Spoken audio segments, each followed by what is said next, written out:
I went in the surgery, and I was just about to, I handed in a letter, my daughter's letter, and I was just about to make some other appointments, and it's not very often I feel like this, but I just felt quite deflated, and I just thought, oh gosh, because she had a big he-him. I mean, this woman was absolutely, you wouldn't think even for a moment that she might not think she's a woman. And she had he, him, and then a trans, and I just said, look, I think this is inappropriate. I don't think it's appropriate for a forward-facing member of the NHS staff. It's a political statement in a way, isn't it? Yeah. So you remonstrated about the pronoun badge and also the rainbow lanyard, I think, and so you were banned from the GB practice as a consequence of raising objections, is that right? Yes, well, one woman... So your freedom of speech effectively is being curtailed, because if that person has the right to wear a rainbow lanyard, you obviously have the right to say, hang on, I object to that in terms of the inappropriate side taking. I'm over the, I wear it on my T-shirt. I'm over the rainbow. But it's what this symbolises. Now, I don't think anybody should wear any symbols that tell you what they actually believe in the NHS. I think it's completely inappropriate. Okay, so today's topic is going to be about pronouns. Yes, the pronoun war has begun, and it seems like the public service NHS are implementing woke ideologies in their practices, because we're going to find out very soon that Kellie-Jay Keen, who is no stranger to the woke world, and she doesn't conform to pronoun BS. You know, she calls it for what it is. If it's a man, it's simply a man. If it's a woman, it's simply a woman. Done. She doesn't want to hear anything else, you know, straight shooter. You know, my kind of woman, respect that. But her views have seemed to have cost her dearly when it comes to going to the NHS and seeking treatment for her and her daughter. So we're going to get into the video. Just very quick before I get into the video again, because this guy, I need to touch up on him on the left, and he speaks about his 14-year-old daughter going up against a trans woman who is 39 years of age, which is very, very shocking. You know, I always highlight it here on this channel. I've made videos, countless, you know, videos on this, and, you know, unfortunately, you know, the trans lobby, so far they feel content, they feel accomplished, they feel like they are gaining in their lives. They don't care who they're taking away from, and in this case, biological women, you know, they're losing their medals, they're losing their dignity, they're working, you know, for so many years just to compete against other biological females, and they're losing because of trans women. And now you even have inequality based off of the fact that she's a 14-year-old girl and she's competing against a 39-year-old trans woman, which is, you know, which is just absurd. But in the world of woke, nothing seems to be absurd, you know. They just carry on going, and they call this mindset progressive, when we all know that it's very regressive. But anyway, that's enough of the introduction. Let's get straight into the video, and of course we're going to analyze as we go. Kellie-Jay, I don't know if you were tuned in earlier on when I recounted the story about my daughter today, who played in a female paddle tennis tournament and came up against a biological man who is now apparently a woman at the age of 39, built like a biological man, because guess what, he is a biological man. And my poor 14-year-old daughter, who's quite slight actually, shock horror, she lost. What do you think about that in terms of fairness? Well, I think it's really, really unfair. I'm hoping that you intervened. Well, it's here, unfortunately, so it's very... Because I said that, I said, did that make you angry? I mean, imagine it, because I once played racquetball, and I hit one of my dad's mates, Morris, in the back of the neck really hard, and if a 39-year-old bloke, you'd have been there and hit a ball and accidentally smashed your daughter in the back of the neck. There could have been violence, couldn't there? Yeah, yeah. So look, and she could have been unconscious. Actually, honestly, on the one hand, I hope that she would have won, but then, of course, there would have been an argument from the pro-trans lobby saying, oh, see, look, it makes no difference what gender people are or what they identify as. But she lost. I mean, she lost, and why wouldn't she? She's 14, and the man that she played against is 39. So, and actually what we did, again, a rare moment of sensibility from our guest earlier on, a trans guest who's very, very well known to Ash, it seems. Frida, well, she's a regular, I think you may have... Who actually, even she's a terrible human being, even she or he said that sounds really unfair. And you know why she said that? Because it is unfair. It worried me actually that the advent of the Labour government, seriously, with all of the conversations that the Labour government have had over the weeks and months around their attitude towards women, as in, Keir Starmer and Annalise Dodds not knowing what a woman is, saying that it depends whether you're a woman based on context, and all of this absolute nonsense. It worried me, genuinely, that we were very, very quickly going to end up as a society where Labour would throw a hand grenade into this trans debate. But it looks like Wes Streeting genuinely is a rare beam of sense, doesn't it?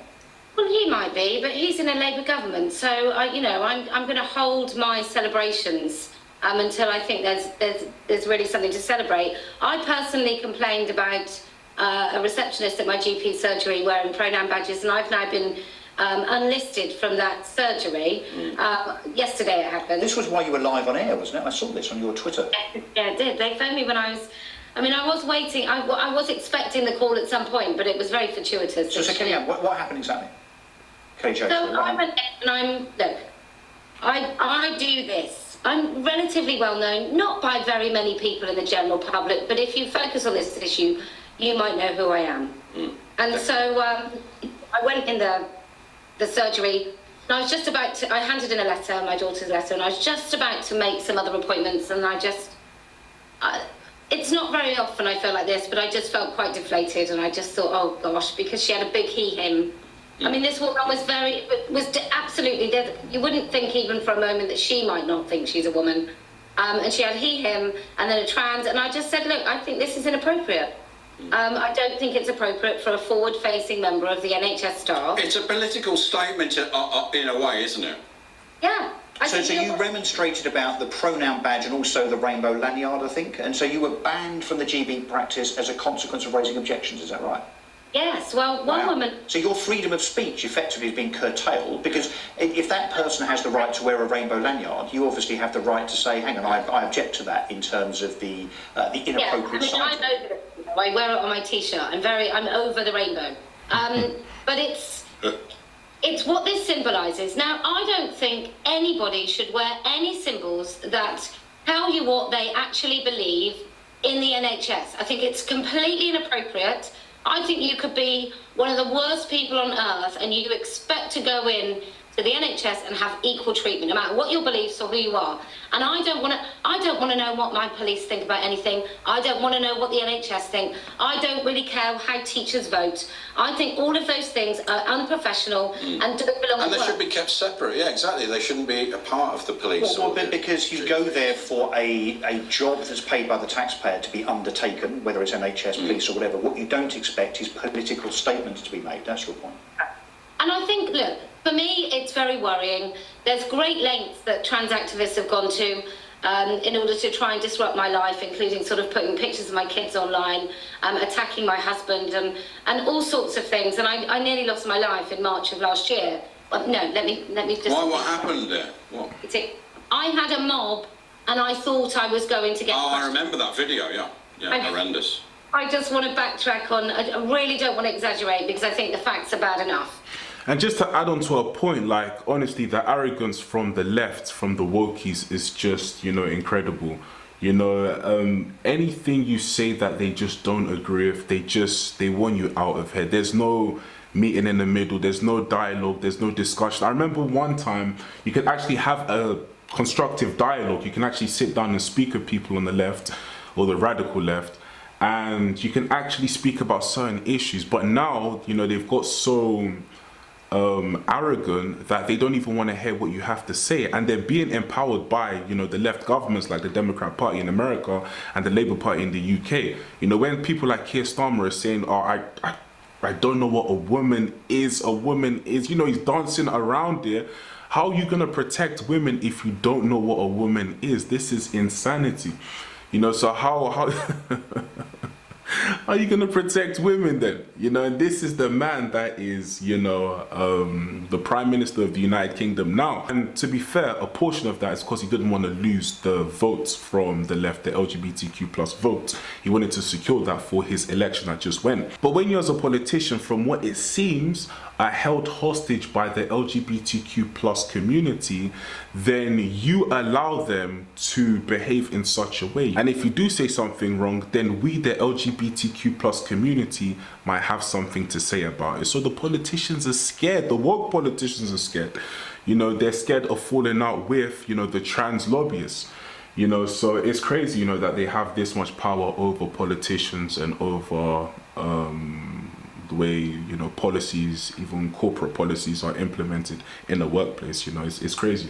But anyway, let's carry on watching this, and then we'll carry on with our analysis. So I feared for my life last year, and I just think there seem to be no limits to what extent somebody who is a paid-up member of what I would call a cult. So if you're going to work and this person has managed to get everybody in that doctor's surgery now to wear a pronoun badge. And that tells me that's quite a powerful individual who managed to change the way that everybody has to work. Now, because they're scared of getting cancelled, so they just go along with it. This is how it works. Yeah. But Kellie-Jay, so answer this, under what authority do they have to ban anyone from that practice? What rule or regulation are they proposing to use to ban you? Do you not have any recourse? Well, I'm sure. Look, I was phoning initially to leave the surgery and say I want all of my data, my children's data, to be removed, with immediate effect, because I just feel that when you've got somebody who works there who already is an activist, because they're trying to tell you what you can and can't say, when you've got someone working there, I just don't feel that I would be safe. And I think that, you know, there's nothing really on my notes, but you just don't know. I mean, maybe I had high blood pressure last year, maybe I don't want anyone to know that. But Kellie-Jay, the problem I have here is that they have seen fit to display their political affiliation, right? So they're doing that at the reception desk with their lanyard and their pronoun badge. You have come in and said that I object to that. So therefore you're displaying your political affiliation and political view in exactly the same way, but in the opposite vein. Why is it that they're allowed to display their politics and you're not allowed to? Discrimination, actually. It's discriminatory. Well, do you know what it is? It's exactly the same as the debate we just had with regard to the left getting away with whatever they can and want to. But in human rights, isn't it discriminatory under Human Rights Act?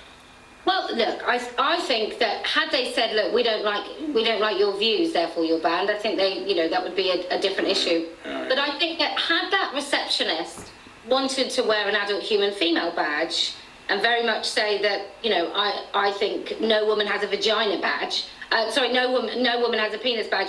I don't think they'd be allowed to wear that, but they are allowed to wear this ideology. In addition, I'm allowed to be discriminatory as a service user. I don't want to be discriminatory. I'm not discriminatory, but I'm allowed to do that. When you're working for the NHS, you are not allowed to do that. Yes. I mean, there will be paedophiles and rapists and really terrible people, I'm sure, that use that doctor's surgery that are still allowed to use it. I just can't because I objected. And I was very reasonable. Like I just said, I think it's totally inappropriate. You're wearing a political symbol at work. I don't think this is appropriate. And she said, well, it's got nothing to do with my work. And I said, that's the point. But she's at work. She's at work, so of course she's got everything to do with her work. So freedom of speech, I mean, the foundation of it should allow anybody to express their views, no matter how abhorrent, actually. So to the point around, I mean, you said just now that, you know, if it was because of my views, I would understand it. I would challenge that and say, look, I think anybody of any political persuasion whatsoever, if they paid into the system, they are allowed NHS usage and educational usage in exactly the same way as anybody else. And just because a certain body doesn't like someone's views doesn't mean that they should be admonished from the public sector in terms of those free services that they've paid in for. I totally agree with you, but I actually don't think it's okay because of my views for the doctors to chuck me off a list. No, I don't. I think it would go against. It's surely in breach of your rights, actually, I would have thought. Well, look, they probably could be, but I was actually calling them so I could get myself removed. So I don't know. You want to leave anyway. So you're not going to challenge them? Too busy to. So you're not going to challenge. You've got too many other irons in the fire. I really do. And just very quick, just to add on to this point, conflict of interest. Conflict of interest. Let's say the trans receptionist that was sitting down, You know, she comes in and she has Christ is King, I love the Bible, God number one, put God first. You know, the receptionist is going to feel some kind of way. You know, it's like she said, you know, she could have a health problem, and you never know. The receptionist might just leak it out, you know, and just say, oops, don't know how that got out, you know. So, you know, it's conflict of interest, and this is why she left, because she wasn't safe. You know, going there, she wasn't sure what was going to happen. Things were getting a little bit tense. So she was like, you know what, let me just save myself potential future harm for me or my daughter or my family members, and just, you know, find another, you know, general practice GP. So where do you go now for medical attention? Well, we have to do another surgery. But do you think you get treated the same way there, though? No, these are all right. I don't know. Look, I feel, I always say, if not who, then you, and if not now, then when, and I sort of feel that I have an absolute duty as a women's rights campaigner to call out people when I think they are causing harm. So even when it's like rainbow lanyards when I'm using the train, I mean, come on. If you care about inclusion as a railway company, make it more easy for people with disabilities to travel on your trains. Yeah. But don't start this pride stuff. Yeah. Well, I don't even like seeing real rainbows now. They've ruined rainbows for me. But let's be honest, whether it's the police or whether it's NHS, I don't need to see someone's pro-pride credentials to know that they're probably not homophobic, they're not transphobic. So I think the default position in Britain is that we assume that most people are reasonable thinkers. So I don't need someone to display But I find that sinister in a way, because they're pro-pride. I mean, it means they're going to be, you know, anti-free speech. Yeah, I do. So I see Pride now as an anti-woman movement, and I think it is of women and the truth. So those two things go hand in hand. I think that the movement against women, quite frankly, is so overt, and I've never wanted to admit this. I'm not a feminist. I haven't kind of whined my whole life about how terrible it is to be a woman, but I do think it's very anti-women, and I think that it's such a fundamental truth that they are telling you to lie about. Much respect to Kellie-Jay Keen, you know, for being brave, for saying it how she sees it and calling it out. And, you know, not being blackmailed, not being silenced, you know, and standing up for what's right. So, you know, yes, it's not going to stop here. You know, they've been at her neck for a few years now. I know her face. I'm no stranger to her face. I've seen when she was basically calling women and how she was, you know, talking about keeping female sports. And somehow the trans lobby were like, how dare you say something like that? We want to compete in your sports as well and win your medals and take your titles. And then they'll say that they're pro-women, they're for women. But anyway, guys, comment on the video, like, comment, subscribe. I'll catch you in the next video. Peace.